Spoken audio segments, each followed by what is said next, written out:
안녕하십니까. LA 돈TV 시청자 여러분, 이용돈입니다. 자, 오늘 오후에 일제히 브레이킹 뉴스로 미국 진보 진영의 아이콘이죠. 루스 베이더 긴스버그 연방 대법관이 향년 87세로 별세했다고 외신들이 일제히 보도를 했습니다. 현재 보수로 기운 미국 연방 대법원에서 그야말로 카랑카랑한 진보적 목소리를 내왔던 루스 베이더 긴스버그, 일명 노토리어스 RBG라고도 불렸는데요. 87세를 일기로 영면한 것입니다. 미국 역사상 두 번째의 여성 대법관이었고 1993년에 빌 클린턴 대통령에 의해서 임명된 뒤에 28년째 연방 대법관 자리를 지켜오셨던 분이었습니다. 사실 올해 2020년 들어오기도 전인 작년에요. 굉장히 여러 차례 몸이 좋지 않았습니다.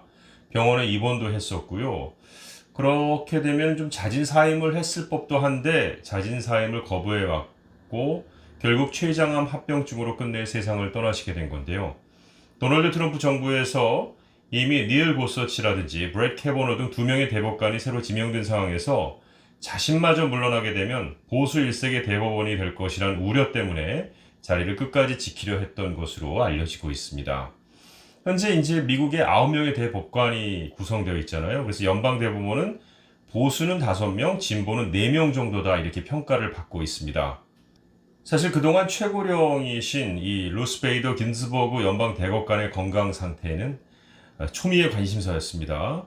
복귀하지 못할 경우에 트럼프 대통령이 그 자리를 대신할 대법관을 임명할 수 있어서였었는데요. 네, 아시다시피 현재 보수 5명, 진보 4명으로 구성된 이 대법관에 트럼프 대통령이 보수 성향의 대법관을 한 명 더 지명을 하게 된다면 이 대법원의 정치적 균형이 보수 쪽으로 더욱 기울게 되는 것이 되는 거죠. 자, 그런데 일단 트럼프 대통령은 또 한 명의 대법관을 지명할 권리를 갖게 됐지만 의회 청문회 등을 감안하면 11월 3일 대선 이전에 새로운 대법관이 취임할 가능성은 낮아 보이고요. 사실 연방 대법원이라는 것이 이 미국 사회에서요, 큰 줄기를 결정하는데 막강한 권한을 지니고 있는 곳이죠. 네, 다시 루스 베이더 긴스버그 고 연방 대법관 얘기로 좀 돌아가서요. 1933년 뉴욕 브루클린에서 러시아계 유대인 가정에서 태어났습니다. 코넬 대학 학부를 다닐 때 유명 소설가인 블라디미르 나코모프 밑에서 문학을 배웠고요. 대학에서 만난 남편 마틴 긴스버그와 결혼한 뒤에 55년도에 출산도 했고요. 당시에 태어난 딸 제인 긴스버그는 현재 컬럼비아 법학대학원 교수로 재직 중이고요. 56년도에 출산 이후에 하버드 대학 법대에 진학을 하고 컬럼비아 대학 로스쿨을 졸업을 하게 됩니다. 이때 일화가 유명합니다. 당시 하버드 법대에는 약 한 500명 정도가 입학을 했는데 9명이 여성이었습니다.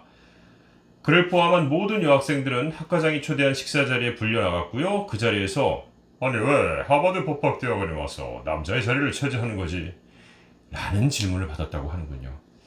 한편 배우자가 뉴욕시에 직장을 구하자 뉴욕에 위치한 컬럼비아 법학대학원으로 편입을 하게 됩니다. 그래서 두 개의 주요 로스쿨 학술지인 하버드 로 리뷰와 컬럼비아 로 리뷰에 두 군데 모두 오른 첫 번째 여성이 되었고요.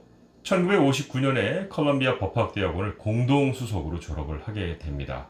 그리고 1980년에 지미 카터 대통령에 의해서 워싱턴 DC 연방 항소법원 판사로 지명이 됐고요.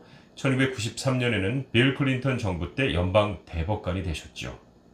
한편 이 긴스버그 대법관이 지명되기 전까지는요. 1981년도에 로널드 레이건 대통령이 지명을 한 산드라 데이 오코너가 유일했었고요. 긴스버그는 여성 권리 신장의 앞장선 데모이기도 했고 진보 진영과 여성계에서는 그를 노토리어스 RBG라고 불렀습니다. 노토리어스는 보통 악명 높은이라는 것으로 해석이 되는데 래퍼들에게 붙여지는데 아마 그 유명한 래퍼죠. 노토리어스 B.I.G에 빗댄 애칭이 아닌가 싶은데요. 또 2015년도에 출간된 전기의 제목이었기도 합니다.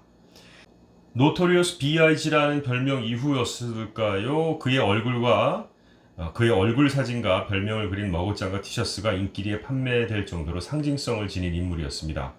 자, 그런데 오늘 사망 소식이 나오자마자 미치 매코넬 상원의원은요, 트럼프 대통령의 루스 베이더 긴스버그 대법관 후임 지명자를 우리는 신속히 처리하겠다 이렇게 밝혔습니다. 다들 아시겠지만 트럼프 대통령과는 그야말로 앙숙 같은 관계였습니다. 긴스버그 대법관은 트럼프 대통령을 향해서 페이커라고 직격탄을 날리기도 했었는데요. 앞으로 정치권은요, 또 다른 정치 공방으로 시끄러워질 것 같습니다. 대법관 임명 문제로 정치 싸움이 시작될 테니 말이죠. 아마도 공화당 상원의원 4명 정도를 민주당에서는 설득을 하려고 할 텐데 그게 잘 안 되면은 대선 이전에 필리버스터로 가는 방법을 쓰지 않을까 뭐 이런 생각. 그러니 얼마나 시끄러워지겠습니까? 이러다 보니까 두 번째 오는 스티뮬러스 패키지 이것들의 처리도 아마 원활하게 되지는 않을 것으로 보여지고 있습니다. 자, LA 돈TV 오늘 순서는 루스 베이더 긴스버그 대법관의 사망 소식을 전해드리면서 마치도록 하겠습니다. 고맙습니다.